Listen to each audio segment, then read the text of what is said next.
Hey guys, I'm doing Psalms 46 and Psalms 137. The first thing that I've noticed the difference is 46 is definitely like a song of definitely praise and just saying like how great God is. And then Psalms 137 is kind of depressing. It almost reminds me of the song American Pie, where it's like bye bye Miss American Pie, gone to the Chevy, just because it's like all the music is gone, everything is gone, it's so sad, and that's just kind of what it reminds me of. So the thing that I saw with God, definitely in Psalms 46, was God is refuge. God is where we're supposed to run when we need to take cover. God is where we should find our strength. God should be the ultimate thing that we go to for everything, for when we're in joy, for peace, for like comfort, strength, refuge, like that. And then with humans, we sometimes go to God when we need refuge. We go to God when we're struggling and things like that. And I get that. I do that. But then it's like, and I'm so guilty for this, it's the times when we don't need God, when we are just doing fine, our days are good, it feels like we can do this, and we almost say like, hey God, it's alright, take a day off, I'm good, like, I got this, I can do it, I don't need your help. And that's kind of like what I feel like humans are, and I saw like within both passages almost, where in 46 it's talking about like, God, we need you for refuge, things like that, and it's all talking about like how we need him. But then in the middle of a crisis, they're bitter and they're like, God, like, where are you? And they don't believe that he's there. And so I kind of see that it almost feels like in 137 that they lost hope. They seem very angry with God. One of the things I noticed is they actually, it's almost like they're crying out in anger to God, which I just want to say is totally okay.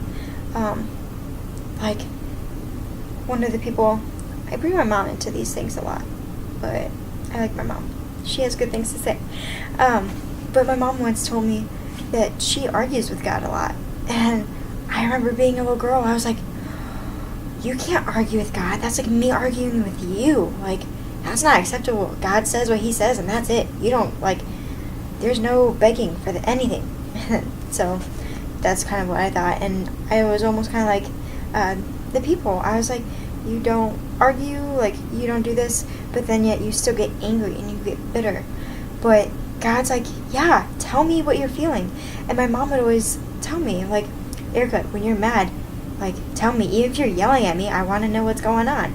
And that's what God's like. He's saying he wants us to cry out why we're struggling. He wants us to go to him so that we know that he's safe to go to all times, good or bad, which is used so much, and I hate that. But I know I personally, like, I struggle with that. If I'm doing fine, I feel almost like I'm fine on my own, like I don't need it. And then the days where I'm struggling, I notice I go to my Bible more, and I feel like that's what the people are doing a lot. One thing I really like is for creation, verse in Psalms 46. It's verse 6. It's saying how the nations are in an uproar, the kingdoms totter. He utters his voice, and the earth melts. All God does is utters. Like, when you utter a word, just a mere glimpse of God's voice, and the whole earth just melts. That is so amazing to me, because it just shows how, one, powerful God's voice is, and two, like, how God's creation, since he's the creator, he is not defined by his creations, but can, and he's not limited to his creations, but how he can melt things just by what he does. So amazing. I can go on for more about that. And then one thing that I really noticed in 137, 37? Yeah, 37, was how it was saying how the people, since they were in a foreign land, they couldn't sing to God, and they couldn't do anything, they couldn't praise God. And for me, it almost makes me feel like, you know how when you can't sleep, you're in a strange place. The first time you sleep somewhere new, and you don't get a good night's sleep, you constantly wake up, you don't get deep sleep, and that's because our brain is telling us. Psychologists, I learned this in psychology class, so I'm mixing it with this.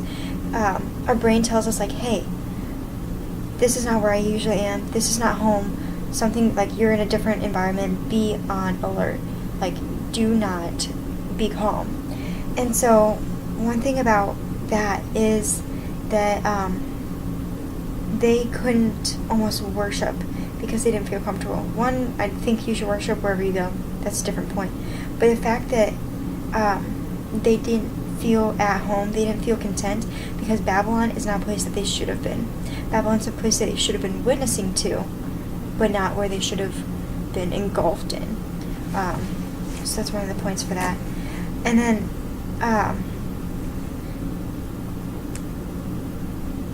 sorry, I lost my mind. I didn't lose my mind. I lost my spot. I've already lost my mind. But, I think I'm funny. Anyway, for life's purpose, it kind of... Oh, also with creation, another point, backtrack. In both the passages, it started off with water, like the springs. 48, excuse me, no, 46. Okay. Oh, crap.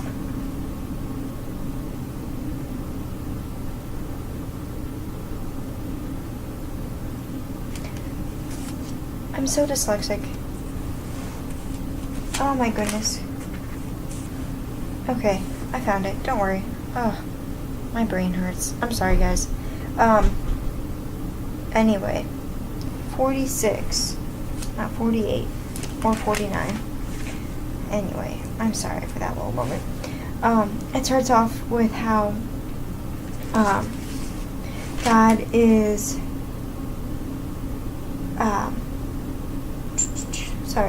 through the roars of the water and the foam, and the heart of the spring and things like that, and just there's so many key points of water. And then with 137, it talks about the rivers of Babylon, and how they're like both of them had springs, and rivers and things like that. And so it was just key because God's like the life, the water of life. So there's that. Our life purpose as humans, like our goal, Psalms 46 was saying how the beginning was, okay, therefore we will not fear, through the earth shall change, though the mountains shake and the heart of the sea. Like, no matter what, like, God's in control. We do not have to fear. And then Romans 8:31, for whom shall I fear? Or no. Why should I fear? Like, do not fear because God has it, because He's over the heavens, the earth, and has all domain. What then shall I fear? Anyway, yes.